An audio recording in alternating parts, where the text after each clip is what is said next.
दरबार। दर्शन करल अहाँ के नैन तरसही बार बार।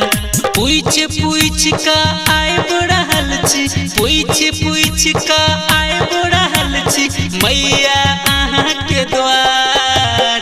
बड़ निक अहाँ के मंदिर बड़ी सुंदर दरबार। दर्शन करल अहाँ के नैन तरसही बार बार।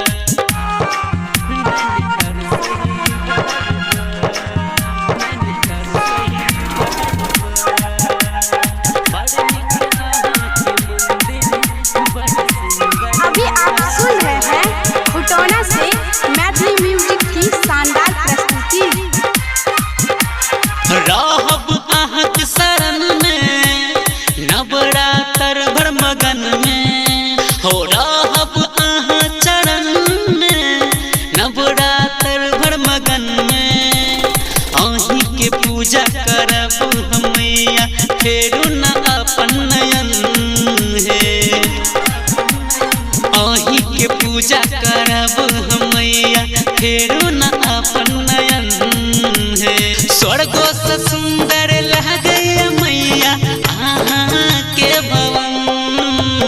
बड़ निक अहाँ के मंदिर बड़ी सुंदर दरबार।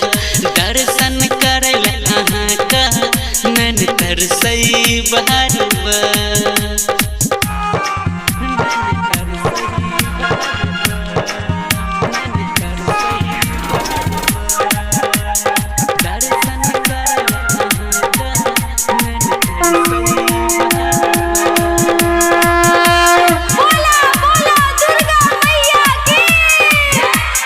अहीं पर टिकल छै दुनिया, अहीं पर छै जिम्मेदारी।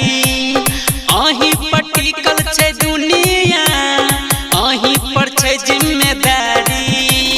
जब जब कोनो कष्ट आबै छै करै छी सिंह के सवारी। जब जब कोनो कष्ट आबै छै करै छी सिंह के सवारी।